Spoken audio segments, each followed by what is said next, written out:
ಇನ್ನೊಂದು ಕೃತ್ಯ ಸರ್ಕಾರ ಹಾಗೂ ಪೊಲೀಸರ ವಿರುದ್ಧ ಮಾಜಿ ಶಾಸಕ ಸುರೇಶ್ ಗೌಡ ಅವರು ಕೂಡ ಆಕ್ರೋಶವನ್ನು ವ್ಯಕ್ತಪಡಿಸಿದ್ದಾರೆ. ತಪ್ಪಿತಸ್ಥರ ವಿರುದ್ಧ ಕ್ರಮ ಕೈಗೊಳ್ಳಬೇಕು, ಶಾಂತಿ ಸ್ಥಾಪನೆ ಆಗಬೇಕು. ಸರ್ಕಾರ, ಜಿಲ್ಲಾಡಳಿತ, ಪೊಲೀಸ್ ಇಲಾಖೆ ನಿರ್ಲಕ್ಷ್ಯವೇ ಈ ಘಟನೆಗೆ ಕಾರಣ. ಇದಕ್ಕೆ ಸರ್ಕಾರವೇ ಸಂಪೂರ್ಣ ಹೊಣೆಗಾರಿಕೆಯನ್ನು ಹೊರಬೇಕಾಗತ್ತೆ. ಪೊಲೀಸರು ತಪ್ಪಿತಸ್ಥರನ್ನ ಹಿಡಿಯಲ್ಲ, ಅವರ ಮೇಲೆ ನಂಬಿಕೆ ನಮಗೆ ಇದ್ದ ಹಾಗೆ ಇಲ್ಲ. ಮಂಡ್ಯದಲ್ಲಿ ಹೀಗಂತ ನಾಗಮಂಗಲ ಮಾಜಿ ಶಾಸಕ ಸುರೇಶ್ ಗೌಡ ಅವರು ಪ್ರತಿಕ್ರಿಯೆಯನ್ನ ಕೊಟ್ಟಿದ್ದಾರೆ. ಇಷ್ಟೆಲ್ಲ ಘಟನೆಗೆ ಪೊಲೀಸರ ವೈಫಲ್ಯವನ್ನ ಅವರು ಎತ್ತಿ ಹಿಡಿದಿದ್ದಾರೆ. ಇದೊಂದು ಪೂರ್ವ ನಿಯೋಜಿತ ಕೃತ್ಯ ಅನ್ನೋದ್ರಲ್ಲಿ ಅನುಮಾನವೇ ಬೇಡ ಅಂತ ಕೂಡ ಮಾತನಾಡಿದ್ದಾರೆ. ನಿನ್ನೆ ರಾತ್ರಿ ಗಣೇಶ ವಿಸರ್ಜನೆ ವೇಳೆ ಕಲ್ಲು ತೂರಾಟ ಆಗಿ ಪರಿಸ್ಥಿತಿ ಉದ್ವಿಗ್ನಗೊಂಡಿತು. ಸುಮಾರು 13ಕ್ಕೂ ಹೆಚ್ಚು ಅಂಗಡಿಗಳು ಸಹ ಬೆಂಕಿಯನ್ನು ಹಾಕಲಾಯಿತು. ಅಲ್ಲದೆ ಕೆಲವರು ಕಿಡಿಗೇಡಿಗಳು ತಲವಾರನ್ನು ಹಿಡಿದು ಏನು ಉಚ್ಚಾಟವನ್ನು ಮೆರೆದಿದ್ರು. ಅಲ್ಲದೆ ಮಾಜಿ ಶಾಸಕ ಸುರೇಶ್ ಗೌಡ ಅವರ ನಿವಾಸದ ಮೇಲೆ ತಡರಾತ್ರಿ ಕಲ್ಲನ್ನು ತೂರಾಟ ಮಾಡಲಿ. ಈಗ ನಮ್ಮ ಜೊತೆ ಮಾಜಿ ಶಾಸಕರಂತ ಸುರೇಶ್ ಗೌಡ ಅವರಿದ್ದಾರೆ. ಸರ್ ಹೇಳಿ, ಮೊದಲಾಗಿ ಘಟನೆ ಬಗ್ಗೆ ಏನು ಹೇಳ್ತೀರಾ ಸರ್? ಇಂಥ ಘಟನೆಗಳು ನಮ್ಮ ತಾಲೂಕಿನಲ್ಲಿ ನಡೀತಾ ಇರತಕ್ಕಂಥದ್ದು, ವಿಶೇಷವಾಗಿ ನಮ್ಮ ನಗರದಲ್ಲಿ ನಡೀತಾ ಇರತಕ್ಕಂಥದ್ದು ಭಾಳ ವಿಷಾದನೀಯ. ಬಹಳ ದಿನಗಳಿಂದ ವಿಶೇಷವಾಗಿ ಗಣೇಶನ ಇದರ ಬಗ್ಗೆ ಯಾವತ್ತೂ ನಡೆದಿರಲ್ಲ. ಕಳೆದ 1 ವರ್ಷದ ಹಿಂದೆ ಅದೇ ಜಾಗದಲ್ಲಿ ಘಟನೆ ನಡೆದಿತ್ತು. ಆದರೆ ಅದನ್ನು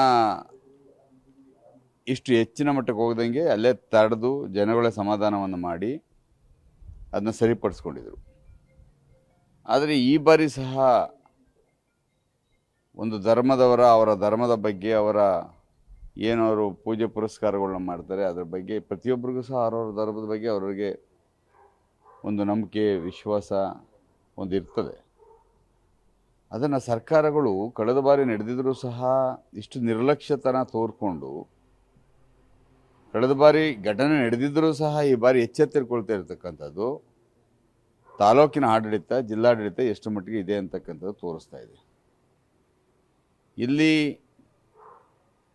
ನನಗೆ ಹೇಳಬೇಕು ಅಂದರೆ, ನಾನು ವೈಯಕ್ತಿಕವಾಗಿ ಯಾರ ಬಗ್ಗೆನೂ ಅಪಾದನೆ ಮಾಡೋದಿಲ್ಲ. ಇಲ್ಲಿ ನಾಗಮಂಗಲದಲ್ಲಿ ಇರ್ತಕ್ಕಂಥ ಒಬ್ಬ ಪೊಲೀಸ್ ಅಧಿಕಾರಿ, ಆತನ ನಿರ್ಲಕ್ಷ್ಯತನವೇ ಇದಕ್ಕೆಲ್ಲ ಕಾರಣ ಅಂತಕ್ಕಂಥದ್ದು.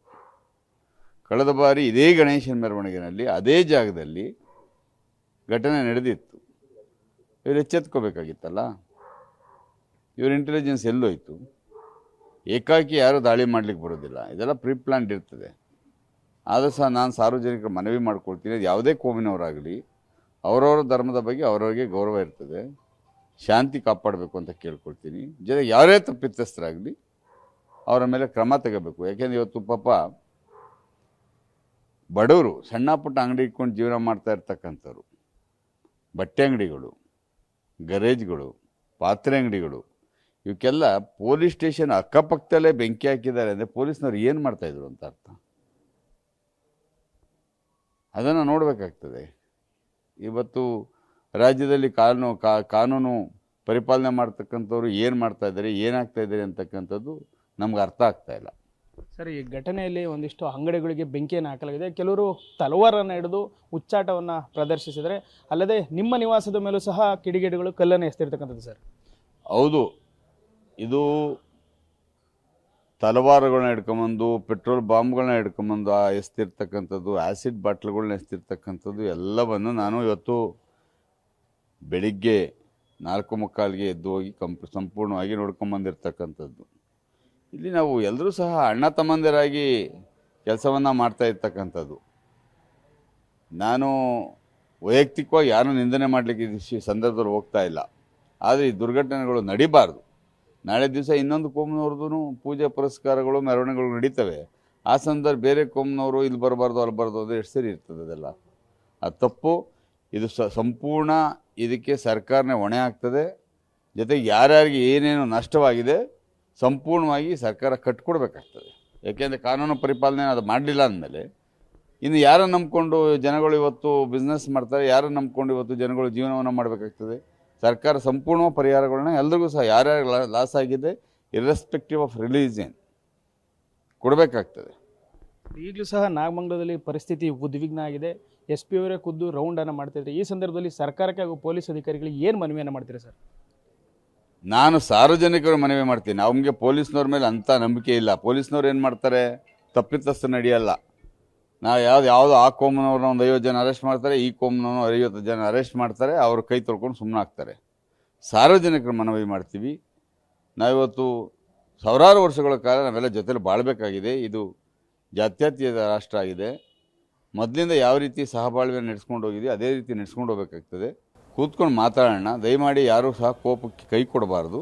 ಜೊತೆಗೆ ಈ ಅಹಿತಕರ ಘಟನೆಗಳ ನಡೆದಂಗೆ ನೋಡ್ಕೋಬೇಕಾಗಿರ್ತಕ್ಕಂಥದ್ದು ನಮ್ಮೆಲ್ಲರ ಕರ್ತವ್ಯ ಆಗಿದೆ. ದಯಮಾಡಿ ಪ್ರತಿಯೊಬ್ಬರು ಸಹ ನಾಗರಿಕ ಏನು ಸ್ವತ್ತುಗಳಿರ್ತವೆ, ಅದು ವೈಯಕ್ತಿಕ ಸೊತ್ತಿರ್ಬೋದು, ಸಾರ್ವಜನಿಕ ಸೊತ್ತಿರ್ಬೋದು, ಅದನ್ನು ಹಾಳು ಮಾಡ್ತಕ್ಕಂಥ ಕೆಲಸಕ್ಕೆ ಹೋಗಬಾರ್ದು ಅಂತಕ್ಕಂಥ ನನ್ನ ವೈಯಕ್ತಿಕ ಮನವಿಯನ್ನು ಮಾಡ್ಕೊಳ್ತೇನೆ.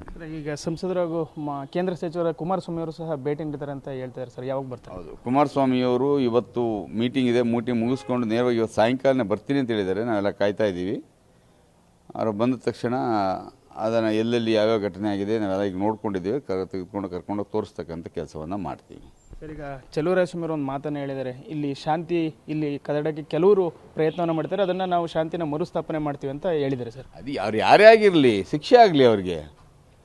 ಇವ್ರ ಹತ್ರ ಪ್ರೂಫ್ ಇದ್ದು ಯಾರೋ ಶಾಂತಿ ಕದಡಕ್ಕೆ ಮಾಡಿದ್ದಾರೆ ಅಂತ ಹೇಳ್ತಾರಲ್ಲ, ಅವ್ರಿಗೆ ಶಿಕ್ಷೆ ಆಗಲಿ. ಅವ್ರು ಯಾರು ಅಂತ ಓಪನಾಗಿ ಹೇಳ್ಬೇಕು. ಅವ್ರು ಬಂದು ಸುಮ್ಮನೆ ಯಾರೋ ಕದಡಿದ್ದಾರೆ, ಇದಿದ್ದಾರೆ ಅಂತ ಅವ್ರ ಮೇಲೆ ಇನ್ನೊಬ್ಬರು ಹೆಗಲ ಮೇಲೆ ಆಗ್ತಕ್ಕಂಥದ್ದಲ್ಲ. ಒಬ್ಬ ಜವಾಬ್ದಾರಿ ಸ್ಥಾನದಲ್ಲಿ ಇರ್ತಕ್ಕಂಥ ವ್ಯಕ್ತಿ ಭ್ರಷ್ಟ ಅಧಿಕಾರಿಗಳನ್ನ ಇಟ್ಕೊಂಡು, ಅವನೊಬ್ಬ ಸರ್ಕಲ್ ಇನ್ಸ್ಪೆಕ್ಟರ್ ಅಶೋಕ್ ಕುಮಾರ್ ಅಂತ ಒಬ್ಬ ಇದ್ದಾನೆ. ಅವನು ಏನು ಕೆಲಸ ಮಾಡ್ತಾನೆ? ಆತ ಹೊತ್ತು ಬಾರಿ ಇಲ್ಲೇ ಇದ್ದಾನೆ, ಗಲಾಟೆ ಆಗಿತ್ತು ತಾನೆ, ಈ ಸರಿ ಮೆರವಣಿಗೆ ಆಗ್ತದೆ ಅಂತ ಗೊತ್ತು ತಾನೆ. ಏನು ಪ್ರಿಕಾಷನರಿ ಮೆಜರ್ ತೊಗೊಂಡಿದ್ದ? ಬರೀ ಭ್ರಷ್ಟಾಚಾರವನ್ನೇ ಮಾಡಿಕೊಂಡು ಕೂತ್ಕೊಂಡಿದ್ರೆ ಇಲ್ಲಿ ಕಾನೂನು ಪಾಲನೆ ಮಾಡೋರು ಯಾರು? ಅದನ್ನು ಅವ್ರು ನೋಡಬೇಕೇ ಹೊರತು, ಅಥವಾ ಅವ್ರ ಕಣ್ಣಿಗೆ ಯಾರಾದರೂ ಇದು ಹಿಂದೆ ಇದ್ದಾರೆ, ಈ ಕೆಲಸ ಮಾಡಿಸಿದೆ ಅಂತ ಗೊತ್ತಾರೆ, ಅವ್ರು ಶಿಕ್ಷೆ ಆಗಲಿ. ಯಾರು ಬೇಡ ಅಂತ ಹೇಳಿದ್ರು ಅವರು? ಇಲ್ಲ ಅವ್ರಿಗೇನು ಅಮೆರಿಕದಲ್ಲಿ ಇಂಟೆಲಿಜೆನ್ಸ್ ರಿಪೋರ್ಟ್ ಅಲ್ಲಿಯವರೇ ಕೊಟ್ಟಿರಬೇಕು, ಆರು ಶಿಕ್ಷೆ ಮಾಡಿ ಬಿಡಿ, ಏನಂತ ಈಗ. ಇದು ಮಾಜಿ ಶಾಸಕ ಸುರೇಶ್ ಗೌಡ ಅವರ ಮಾತುಗಳು. ಈ ಘಟನೆಯಲ್ಲಿ ಯಾರೇ ಸಹ ತಪ್ಪು ಮಾಡಿದರೆ ಅವ್ರಿಗೆ ಏನು ತಕ್ಕ ಶಿಕ್ಷೆ ಆಗಬೇಕು, ಅಲ್ಲದೆ ಏನು ನಾಗಮಂಗಲದಲ್ಲಿ ಶಾಂತಿಯನ್ನು ಮರುಸ್ಥಾಪನೆ ಮಾಡಬೇಕು. ಎರಡೂ ಧರ್ಮದವರು ಸಹ ಯಾವುದೇ ಘಟನೆಗಳಿಗೆ ಮುಂದಾಗಿ ಬರ್ತಕ್ಕಂತ ಹೇಳಿ ಮನವಿಯನ್ನು ಮಾಡಿರ್ತಕ್ಕಂಥದ್ದು. ಕ್ಯಾಮ್ರಾ ಪರ್ಸನ್ ನಾಗರಾಜ್ ಜೊತೆ ಶಶಿಧರ್ ಬಿಸಿ, ಪಬ್ಲಿಕ್ ಟಿವಿ, ನಾಗಮಂಗಲ. ಸೌಹಾರ್ದತೆಯ ಸಂಕೇತವಾಗಿ ಆಚರಣೆ ಮಾಡುವಂತಹ ಗಣೇಶ ಹಬ್ಬಕ್ಕೆ ಇಂತಹ ಕಿಡಿಗೇಡಿಗಳಿಂದ ವಿಘ್ನ ಎದುರಾಗುತ್ತೆ ಅಂತ ಅಂದರೆ ಈ ಸರ್ಕಾರವನ್ನು ಪ್ರಶ್ನಿಸಬೇಕು, ಇಲ್ಲಿ ಪೊಲೀಸರ ವೈಫಲ್ಯವನ್ನು ಪ್ರಶ್ನೆ ಮಾಡಬೇಕು. ಕಳೆದ ಬಾರಿಯೂ ಕೂಡ ಇಂತಹ ಘಟನೆ ನಡೆದಿತ್ತು ಅನ್ನುವಾಗ ಎಚ್ಚೆತ್ತುಕೊಳ್ಬೇಕಾಗಿದ್ದು ಯಾರ ಜವಾಬ್ದಾರಿ ಅಂತ ಸುರೇಶ್ ಕುಮಾರ್ ಅವರು ಪ್ರಶ್ನೆಯನ್ನು ಮಾಡ್ತಾ ಇದ್ರು. ಸುರೇಶ್ ಗೌಡ ಅವರ ಪ್ರಶ್ನೆ ಅದಾಗಿತ್ತು.